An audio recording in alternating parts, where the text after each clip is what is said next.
अहिल्यानगर जिल्ह्यातील पारनेरमध्ये उपमुख्यमंत्री एकनाथ शिंदे यांच्या उपस्थितीत येत्या 6 नोव्हेंबर रोजी शिवसेनेचा मेळावा संपन्न होणार आहे। राज्याचे उपमुख्यमंत्री तथा शिवसेना पक्षाचे पक्षप्रमुख एकनाथ शिंदे यांच्या प्रमुख उपस्थितीत अहिल्यानगर जिल्ह्यातील पारनेरमध्ये गुरुवार दिनांक 6 नोव्हेंबर रोजी शिवसेनेचा मेळावा आयोजित करण्यात आला असून या मेळाव्यात राष्ट्रवादी काँग्रेस अजित पवार गटाचे नेते आणि माजी जिल्हा परिषद सदस्य सुजित झावरे हे आपल्या कार्यकर्त्यांसह शिवसेना शिंदे गटात जाहीर प्रवेश करणार असल्याची माहिती शिवसेना जिल्हा प्रमुख अनिल शिंदे यांनी दिली। आगामी जिल्हा परिषद, पंचायत समिती आणि स्थानिक स्वराज्य संस्थांच्या निवडणुकांच्या पार्श्वभूमीवर हा मेळावा राजकीय दृष्ट्या अत्यंत महत्त्वाचा मानला जातोय।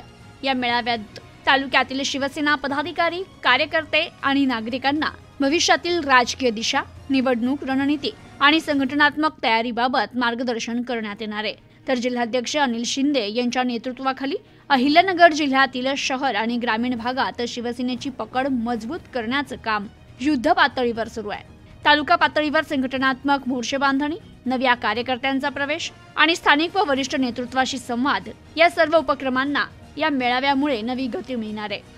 तर पारनेर तालुक्यातील सुजित झावरे यांनी गेल्या अनेक वर्षांपासून सामाजिक व राजकीय क्षेत्रात सक्रिय भूमिका बजावली आहे। त्यांच्या नेतृत्वाखालील कार्यकर्त्यांच्या मोठ्या संख्येमुळे शिवसेनेला पारनेर तालुक्यात मोठी राजकीय ताकद निर्माण होणार आहे। तर आगामी स्थानिक स्वराज्य संस्था, जिल्हा परिषद निवडणुकांसाठी शिवसेना सज्ज आहे। उपमुख्यमंत्री एकनाथ शिंदे यांच्या नेतृत्वाखाली कार्यकर्त्यांमध्ये नवीन ऊर्जा निर्माण झाली असल्याचं अनिल शिंदे यांनी म्हटलंय। तर या मेळाव्याला सर्व शिवसेना पदाधिकारी, कार्यकर्ते आणि समर्थकांनी उपस्थित राहण्याचं आवाहन शिवसेनेच्या वतीनं करण्यात आलंय। Bureau report, news today 24, Parner, Ahilyanagar.